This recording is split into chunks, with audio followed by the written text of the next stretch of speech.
तो हस्तरेखा विज्ञान सामान्य परिचय का जो चौथा अध्याय है, इसके अंतर्गत हम जीवन रेखा से संबंधित कुछ महत्वपूर्ण जो योग हैं, इनके बारे में हम चर्चा करेंगे। जैसे कि हमारे सामने एक हाथ का चित्र सामने अवस्थित है। इस हाथ के चित्र के अंतर्गत हम देखते हैं कि जो है जीवन रेखा है, ये जीवन रेखा से निकल करके कुछ छोटी छोटी शाखाएं ऊपर की ओर जा रही हैं। और ऐसा योग व्यक्ति के हाथ के अंतर्गत हो तो इस बात को प्रदर्शित करती है कि ऐसा व्यक्ति समय समय पर धीरे धीरे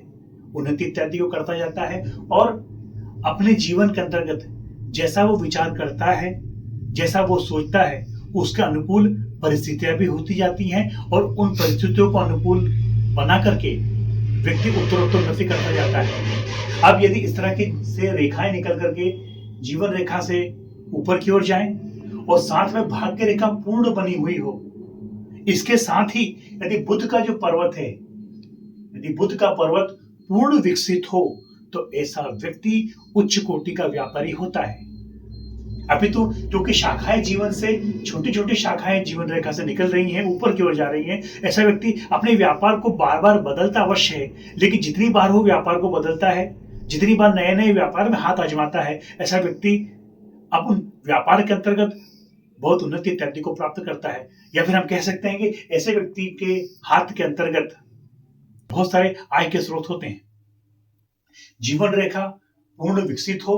मणिबद्धकारी हो, शुक्र पर्वत उच्च अवस्था में हो, शुक्र पर्वत के ऊपर कोई जाल इत्यादि ना बना हो, कोई बिंदु इत्यादि ना हो, तो ऐसा व्यक्ति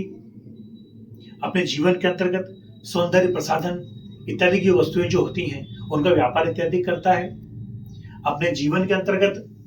कई बार भूमि क्रय इत्यादि करता है और जीवन रेखा पूर्ण गोलाई लिए हुए हो और छोटी छोटी रेखाएं, जैसा मैंने पूर्ण वर्णन किया है, ऊपर की ओर जा रही हूँ। शनि पर्वत शुभ अवस्था में हो अर्थात उठा हुआ हो और शनि पर्वत पर भी छोटी छोटी रेखाएं इस प्रकार से बनी हुई हो, तो ऐसा व्यक्ति अपने जीवन के अंतर्गत मवेशियों इत्यादियों का व्यापार इत्यादि करता है। मवेशियों का क्रय विक्रय करके बहुत सा धन वित्त अर्जित करता है।